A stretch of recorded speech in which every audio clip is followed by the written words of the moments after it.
Snipers, आपको उन्हें इस सोमवार को बिटकॉइन की कीमत टाइप करते हुए देखना होगा। ओ बॉय, क्या मार्टिन लूथर किंग जूनियर के दिन के उपलक्ष्य में पारंपरिक बाजारों के बंद होने के साथ आज हमारे पास चर्चा करने के लिए बहुत कुछ है। अगले कुछ दिनों में हमारे सामने एक बेहद स्पष्ट रोड मैप के साथ बिटकॉइन के लिए बहुत कुछ हो रहा है। इस स्नाइपर्स को देखें, हमारे पास 19,995 पर CME गैप है अभी, क्योंकि बिटकॉइन शुक्रवार को 1995 के उच्च स्तर के साथ बंद हुआ और अब हमने बिटकॉइन फ्यूचर्स को बड़े पैमाने पर गैप के साथ खुला देखा। मुझे बताता है कि अभी इस बात की बहुत अधिक संभावना है कि बिटकॉइन इस CME गैप को भरने के लिए तत्काल अल्पावधि में 20,000 से नीचे आ जाए। और बिटकॉइन के US डॉलर की जोड़ी के लिए इसका क्या मतलब होगा? ठीक है, इसका मतलब है कि हम संभावित रूप से इस अत्यंत महत्वपूर्ण परीक्षण करने जा रहे हैं। समर्थन स्तर यहाँ तत्काल अल्पावधि में 19,800 पर है। ये स्तर अत्यंत महत्वपूर्ण क्यों है? न केवल जहां हमारे पास 200 दिवसीय मूविंग एवरेज के साथ संगम है, लेकिन यह वह जगह भी है जहां बिटकॉइन की वास्तविक कीमतों के साथ साथ 2018 के पिछले सर्वकालिक उच्च स्तर पर यह भी है। बिटकॉइन के लिए एक अत्यंत महत्वपूर्ण स्तर है जिसे हमें 19,800 से ऊपर रखना है। सौभाग्य से हमारे लिए CME गैप 19,995 के ठीक ऊपर है, इसलिए हम इस सप्ताह बिटकॉइन के लिए तत्काल अल्पावधि में यही उम्मीद कर सकते हैं, जिसकी मुझे उम्मीद है। बिटकॉइन उस CME गैप को भरने के लिए नीचे आएगा और इस अत्यंत महत्वपूर्ण समर्थन स्तर का परीक्षण करेगा जो पिछले प्रतिरोध था। इससे पहले कि हम संभावित रूप से एक और कदम देखेंगे, हमारे शुरुआती मूल्य लक्ष्य 24,300 की ओर ऊपर की ओर। तत्काल अल्पावधि में बिटकॉइन के लिए ये सबसे महत्वपूर्ण स्तर है, सबसे महत्वपूर्ण प्रतिरोध स्तर, और मेरा मानना है कि बिटकॉइन 24,300 के आने और परीक्षण करने जा रहा है। इसका कारण ये है कि हमने 17,200 से ऊपर का दरवाजा खोल दिया है, जैसा कि आप सभी इस अगले वॉल्यूम प्रतिरोध के बारे में जानते हैं। यहाँ 24,300 पर और बिटकॉइन के आने और इस स्तर का परीक्षण करने के लिए ज्यादा गति नहीं लेने वाली है। हम केवल वहीं से हैं जहाँ से मौजूदा मूल्य कार्रवाई उस ऊपर से 15% दूर है। लक्ष्य हमें 24,300 तक पहुंचने का महत्व ये तथ्य है कि हम वास्तव में 200 सप्ताह के मूविंग एवरेज का परीक्षण करने में सक्षम होंगे, और वो वहीं आप देख सकते हैं कि $24,300 के स्तर के साथ यहाँ कॉन्फ्लुएंस दिखा रहा है। और फिर केवल उस स्नाइपर्स ही नहीं, हम संस्थागत पर वॉल्यूम की निगरानी भी करना चाहते हैं। 6 घंटे की समय सीमा, क्योंकि बस यह महसूस करें कि 6 घंटे की संस्थागत समय सीमा पर हमें अभी तक किसी भी सेल दबाव को देखना बाकी है, जो खरीद दबाव की मात्रा के बराबर है जिसने इस उल्टा कदम को शुरू किया है। और इसलिए बिटकॉइन अभी इन उच्च ऊंचाइयों का निर्माण कर रहा है, और इस ध्वज के अंदर मैं उस 19 का परीक्षण करने के लिए किसी न किसी बिंदु पर नकारात्मक पक्ष की ओर धकेलने की उम्मीद करता हूँ। 800 स्तर, विशेष रूप से उस CME गैप के साथ, मुझे लगता है कि यह अत्यधिक संभावना है कि हम उस अत्यंत महत्वपूर्ण स्तर का परीक्षण करने के लिए वापस आएं। एक और अजीब पहेली, एक टुकड़ा जिसका मैं उल्लेख करना चाहता हूं,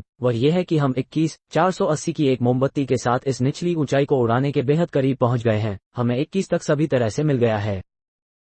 474, उस मोमबत्ती के ऊंचे होने से सिर्फ $6 शर्मीले हैं, लेकिन हमने उस स्तर का उल्लंघन नहीं किया है, जिसका अर्थ है कि अभी तक हमारे पास केवल एक निचला उच्च स्तर है जो बना है, और वह भी सही ठहराता है। ये राय कि हम संभावित रूप से 19,800 का परीक्षण करने के लिए वापस आ सकते हैं, और इसलिए मैं अभी यही देख रहा हूँ। यह आप पर निर्भर है कि क्या आपने यहाँ मुनाफा लेने के लिए 17,000 से कम उम्र के पदों को लिया है। ऐसा मत सोचो कि बिटकॉइन के लिए इस स्तर का परीक्षण करना और फिर ऊपर की ओर एक और कदम देखना बहुत बड़ा सौदा होगा। याद रखें कि हम इस कदम को सीधे ऊपर नहीं देखना चाहते हैं, हम इनका परीक्षण करना चाहते हैं। बिटकॉइन के लिए आगे बढ़ने के रास्ते में समर्थन के रूप में पिछले प्रतिरोध स्तर, और अगर हम देखते हैं कि यहाँ कुछ घूमने वाले हिस्सों में क्या हो रहा है।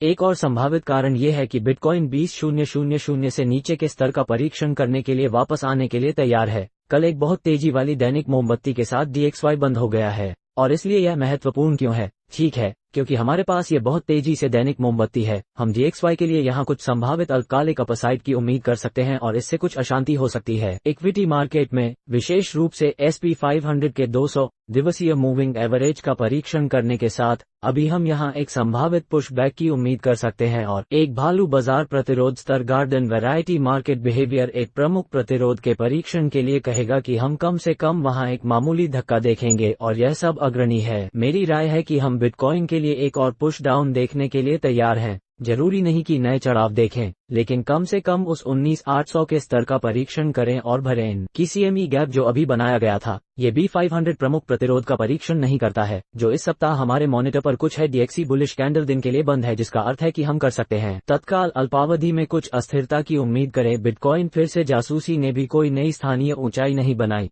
फिर भी एक निचला उच्च स्तर जो यहाँ बन रहा है, और इसलिए सभी इन पहेली टुकड़ों में से मुझे बताता है कि हम नीचे आने और उस 19,800 समर्थन स्तर का परीक्षण करने जा रहे हैं। और अगर बिटकॉइन ऐसा करता है तो एथेरियम का क्या होगा? ठीक है, एथेरियम का क्या होगा? सबसे अधिक संभावना 1440 का परीक्षण करने के लिए वापस आ जाएगी। ये 2018 का पिछला ऑल टाइम हाई भी है और इसलिए वह भी वहां टेबल पर है। लेकिन कुछ भी नहीं, बिटकॉइन के प्रभुत्व के बारे में अभी भी जिस तरह से आगे बढ़ रहा है, हमें नकारात्मक कदम पर इसकी निगरानी जारी रखने की आवश्यकता है। हम देखते हैं कि बिटकॉइन 19,800 का परीक्षण करने के लिए नीचे आता है। बिटकॉइन का प्रभुत्व कैसा चल रहा है? प्रतिक्रिया करने के लिए इस सप्ताह निगरानी करना बहुत दिलचस्प होने जा रहा है। और फिर हमने विक्स में 6.32% की बढ़ोतरी देखी। यह 19.50 पर है, एक बहुत तेज चाल। इसलिए यह एक और कारण है कि हम हो सकते हैं संभावित रूप से यहाँ कुछ नकारात्मक पहलू देखते हुए तत्काल अल्पावधि में यह एक विस्तारित सप्ताहांत स्नाइपर्स है और इसलिए यह एक छोटा वीडियो होने जा रहा है। मैं सिर्फ इस तथ्य का उल्लेख करना चाहता था कि बिटकॉइन में CME गैप है 19,995 का अर्थ है कि तत्काल अल्पावधि में 19,800 के स्तर का परीक्षण करने के लिए हम नीचे आने की संभावना बहुत अधिक है। इस बात से बहुत चिंतित न हो कि हम क्या करते हैं। मॉनिटर करना होगा कि ऐसा कब होता है। अगर ऐसा होता है तो वॉल्यूम, क्या हम बहुत अधिक सेल प्रेशर देखने जा रहे हैं या क्या हम लाइट वॉल्यूम देखने जा रहे हैं? अगर हम चाहें तो लाइट वॉल्यूम पसंदीदा केस है बिटकॉइन के लिए एक तेजी का परिदृश्य देखने के लिए। और इसलिए यदि हम केवल 19,800 का परीक्षण कर सकते हैं तो 20,000 से ऊपर की ओर बढ़ने का परीक्षण करें। अगर हम 19,800 को तोड़ते हैं तो ये पसंदीदा तेजी का परिदृश्य है। हमारे पास हमारे अंतिम प्रमुख समर्थन स्तर के रूप में 18,400 हैं। इससे पहले कि हम संभावित रूप से कुछ और नकारात्मक पहलू के द्वार खोल सकें, और इसलिए ये संभावित मूल्य कार्रवाई है। उम्मीद कर सकते हैं कि इस सप्ताह हम आप लोगों को इंटरनेट पर नंबर 1 क्रिप्टो करेंसी चैनल पर हमेशा स्नाइपर्स की तरह अपडेट रखेंगे। अगर आपको ये सामग्री पसंद है तो आज चैनल में ट्यून करने के लिए आप सभी को धन्यवाद। सदस्यता लें और नीचे टिप्पणी करें, और अगली बार स्नाइपर्स तक मैं आप लोगों को बाद में स्नाइपर्स देखूंगा।